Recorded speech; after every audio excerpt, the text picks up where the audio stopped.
Tempra-tempra semuanya, Apipon kabaret, apa kabar? Semoga semuanya selalu sehat dan happy terus. Akika di Sindang, di tempat terbuka Indang, Tinta Sendora.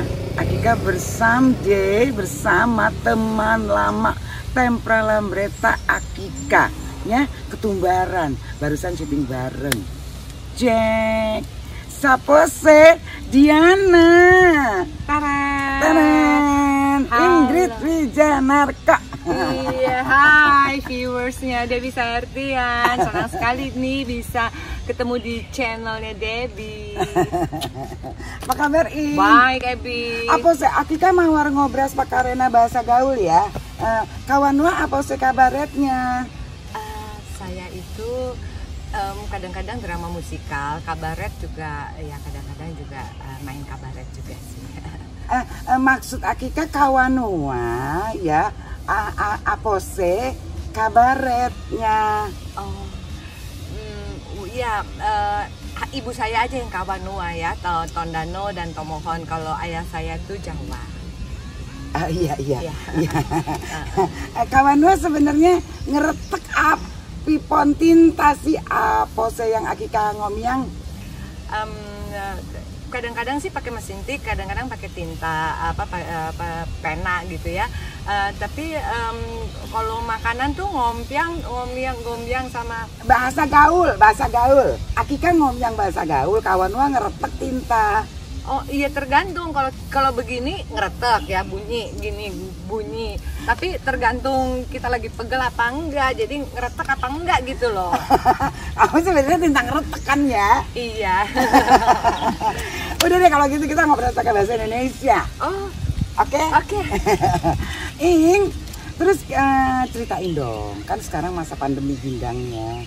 Kawanua kan, kamu kan sebenarnya udah dari dulu lah, udah lama sekali terjun di dunia entertain dan juga sebagai event organizer. Coba ceritain gimana pengalaman kamu dan apa perbedaannya, perkembangannya sampai dengan sekarang. Iya, sebetulnya dulu sama sekarang jauh beda karena sekarang kan udah campur teknologi gitu ya, Bia. Kemudian banyak kaum milenial begitu yang pastinya lebih canggih daripada seusia kita gitu. Kita lu aja kali keles tinta. Nah, tapi kalau masalah dedikasi dan loyalitas terhadap pekerjaan mungkin ada sedikit perbedaan gitu ya, karena kalau dahulu kan kami berjuang dari awal sekali begitu. Nah, kalau yang sekarang kan misalnya kita bicara soal event organizer aja, ya mereka nggak punya, tiba-tiba ada misalnya omnya ada job terus mereka langsung buat gitu. Sementara kalau kita kan nggak, dahulu ya harus ada bukti dahulu, bukti kerja, bukti nyata sehingga orang mau memakai jasa kita begitu kan. Kalau sekarang koneksi itu masih tetap dipakai gitu oleh generasi muda, walaupun banyak juga generasi muda yang ingin minta tuntunan begitu ya dari kami para senior di production, show production dan event organizer. Nah, bedanya juga yaitu pembuatan gambar misalnya. Kalau dahulu kita benar-benar handmade begitu ya, membuatnya tuh ya dengan teman-teman dari arsitek atau IKJ atau apa, pokoknya bener-bener tangan. Waduh, kalau sekarang cuma ceklak jadi panggung canggih gitu kan ya, cuma instan ya semuanya instan gitu kan ya. Nah, jadi si gambarnya pun juga kadangkala kalau orang yang artnya tinggi sekali kayak nggak ada nyawanya kan begitu. Nah, tapi ya mungkin itu yang dibutuhkan di dunia industri sekarang ini ya, memang harus serba teknologi, semuanya ya gitu kan ya, internet semuanya, email dan lain sebagainya, itu aja. Ya, jadi sebenarnya kalau zaman dulu CV dan jam terbang atau pengalaman pernah menggarap apa saja itu penting. Kalau sekarang pokoknya kamu bisa bikin apa gitu. Penting. Nah, demikian juga kan di film atau di sinetron atau di televisi. Sekarang ya instan bisa langsung booming begitu ya. Kalau dahulu kan kami melewatinya satu proses. Masuk teater dulu, belajar acting dulu bertahun-tahun, sehingga waktu kita memerankan di film ya memang dari dalam begitu ya, apa namanya, soulnya keluar gitu Bi. Kalau nggak salah juga aku melihat Kak Ebi ini dulu waktu di model juga demikian kan, saya suka melihat model-model yang ya maksudnya yang generasi muda itu ya dedikasinya beda ya, profesionalitasnya. Kalau dulu tuh model kan disiplin banget ya Bi, gimana menurut Debbie? Iya. Misalnya kalau desainer kasih baju, itu yang saya tahu Debbie dan teman-teman tuh udah langsung berdiri, duduk pun takut karena nanti desainernya marah karena bajunya bisa apa namanya lecek atau apa, padahal belum jalan di catwalk. Ya. Coba ceritain. Betul sekali. Memang perbedaannya dulu sama sekarang itu, kalau dulu tuh para desainernya pun banyak kan rata-rata strength ya. Jadi mereka maunya tuh baju kalau belum dipakai show, kalau belum show itu waktu fitting jangan sampai lecek, jangan sampai kena bedak gitu kan ya. Makanya dulu kita diajarin kalau model tuh dulu kalau mau pakai baju dari atas kepala, kalau kita udah pakai makeup itu mesti pakai kayak selendang dulu gitu, tutupin dulu kepalanya, terus baru masuk, terus udah habis itu kita berdiri deh nunggu sampai dia kelar gini gitu. Perbedaannya mungkin di situ. Itu yang satu. Kedua, kalau menurut aku model zaman dulu itu, zaman aku itu rata-rata punya personality, punya kepribadian gitu. Jadi kita tuh bisa nandain, oh ini Pragawati ini si ini nih, gaya jalannya seperti ini nih gitu. Nah kalau sekarang mungkin juga karena pergeseran zaman ya, semua yang serba instan, semua serba dimudahkan gitu. Jadi sekarang Pragawati udah bener-bener kayak kapstok aja gitu, kayak oke, gue pakai bajunya, gue show gitu. Kadang-kadang kita udah nggak ngeliat perbedaan, apalagi kalau kita nontonnya dari jauh. Yang penting tinggi, yang penting mukanya lurus, lo lihat baju aja, nggak usah lihat kita gitu. Istilahnya seperti itu. Jadi perbedaannya seperti itu. Betul itu yang saya ngelihat. Saya inget banget ya Bi ya, dulu pernah ada foto session dulu ya, dahulu nih ya teman-teman juga ya, sama Mbak Dewi Motik begitu ya. Kami harus membawakan baju Hari Darsono begitu ya, pemotretan. Kalau nggak salah dengan Mas Darwis Triadi. Nah itu ketika aduh Mbak Dewi, aku bilang gitu, tuh kayaknya ini kok aku nggak cocok ya, bajunya kok aku rasa apa gitu karena tangan aku. Saya dimarahin oleh senior Mbak Dewi, tentu saja mahal senior ya. Dewi Motik itu guru Akika di modeling. Iya betul.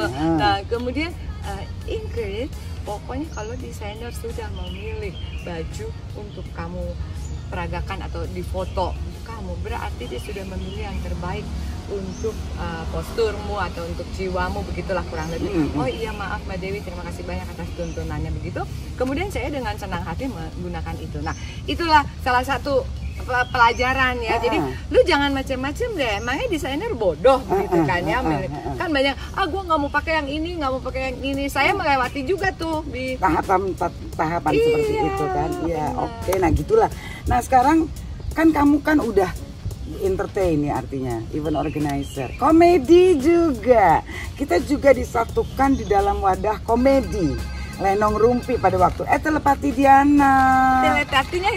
Telepati Diana namanya. Ini karena ini ya. Udah kayak ini ya, udah. Teman-teman saya masih pakai ini. Oke. Jadi kita disatukan di dalam wadah komedi Lenong Rumpi, ya kan? Itu dulu, coba nanti kita bisa saling bercerita deh. Kalau kamu awalnya gimana deh pada waktu kamu ditawarin terus kamu bermain Lenong Rumpi? Iya, sebetulnya sebelum Lenong Rumpi saya sudah bermain film atau sinetron beberapa kali untuk komedi. Presenter ya. Juga loh Diana, kalau masih ingat. Apa sih dulu? Dunia Bintang. Dunia Bintang. Jadi komedi ya memang bagian dari hidup saya juga, dan di teater itu kami teater saya pun juga yang genrenya juga setengah drama setengah komedi begitu. Jadi ketika kita kumpul, walaupun saya mengenal Debbie sebelum adanya sebuah grup begitu ya, grup yang mempersatukan kami, ya senang sekali lah karena kita memakai bahasa yang sama. Dalam arti kata saya sudah tahu kalau Debbie bicara apa akan larinya kemana, atau kita gayung bersambut. Jadi apa yang akan diomongin oleh Debbie, saya tidak akan ambil begitu. Nah itu yang harus mungkin untuk teman-teman generasi muda, kami bisa share bahwa tidak usah ingin selalu tampil dan mengambil peran orang begitu ya. Porsi orang lain. Porsi orang lain. Jadi karena masing-masing mempunyai karakternya masing-masing dan karakternya masing-masing. Betul. Memang iya sih. Jadi memang waktu kita sama-sama masuk ke komedi ya, terjun bareng-bareng di komedi, itu memang kita masing-masing waktu itu sudah punya karier masing-masing, istilahnya karier masing-masing di bidangnya masing-masing. Jadi pada waktu kita bersatu itu menjadi satu kekuatan, karena memang yang tadi Inga bilang, kita menjadi bersatu, bersinergi dengan bahasa yang sama. Jadi akhirnya menghasilkan satu pertunjukan seperti yang sudah kita lalui itu. Dan itu pada tahun berapa ya, Ing? 90-an ya kalau nggak salah. 90-an seperti itu. Oke, Ing, Akika seneng sekali bisa ngobras-ngobras walaupun desa tintang ngeretek bahasa gaul. Tapi beneran nggak sih kawan Nua ngeretek nggak sih Akika ngom yang apose? Oh, ngeretek dong. Habis dari pagi jadi aduh pegel-pegel gitu, jadi punya ngeretek-ngeretek. Satu lagi saya lupa, Bi. Kak Ebi ini kalau ngomong soal nyetir, soal balap, dia juara ya teman-teman ya. Mungkin Anda nggak pernah tahu ya, mungkin ada yang belum tahu, hanya ngelihat bahwa seorang Debbie Sayartian adalah komedian atau model atau apa. Tapi beliau ini sangat gesit dalam menyetir, bahkan pernah meraih Concours de France ya. Jadi itu yang salah satu yang saya kagumi dari sahabat saya yang satu ini, segala-segala bisa. Tapi kalau soal nyetir kalah deh laki-laki yang cuma biasa-biasa aja nyetirnya. Jadi ada cerita nih ya, dulu kan kita kan sering banget jalan bareng kan ya. Jadi selalu tuh Akika yang nyetir, yang nyupir, Desa duduk di sebelah. Jadi kalau Akika lagi nyetir, kadang-kadang kalau Desa cerita kan exciting ya, jadinya oh ya Ing gitu. Desa sampai senewan, sampai dia bilang gini, kamu lihat jalanan aja deh, aku aja yang cerita. Dahsyat, soalnya apa ya, dari perempuan itu kalau udah disuruh mundur misalnya, nah itu kagok deh ya kalau yang nggak ahli-ahli. Kalau apalagi kalau mundurnya yang harus belok-belok gitu ya, nanti giliran udah parkir begitu, kok miring begitu. Nah kalau Debbie nggak, sekali aja gitu ya. Ya paling nggak kalau jalannya kecil ya cuma 2 kali aja dan rata gitu. Aduh gua kagum banget deh sama. Aman, tentram rasanya kalau perjalanan jauh disetirin begitu ya sama Debbie. Tangki minyak kok. Oke Ing. Kamu mau ada acara lagi, aku juga mau ada acara lagi. Seneng banget pokoknya kita bisa ngobras-ngobras ya. Lain kali kita jumpa Litan lagi, kita ngobras lagi. Kawana Sutra harus benar-benar ngeretek. Iya, apalagi kalau suruh jumpalitan, aduh, aku kayaknya udah nggak sanggup kalau jumpalitan duduk aja biasa deh, nggak usah koprol-koprol gitu. Jumpa, maksud Eka jumpa. Jumpa lagi. Oke, ya kan? Debbie juga sukses selalu ya. Sama-sama. Tuhan memberkati. Amin, sehat ya. Amin. Oke deh, sampai segitu dulu Hari Indang. Nanti kita jumpa Litan Laguna di episode selanjutnya. Bye.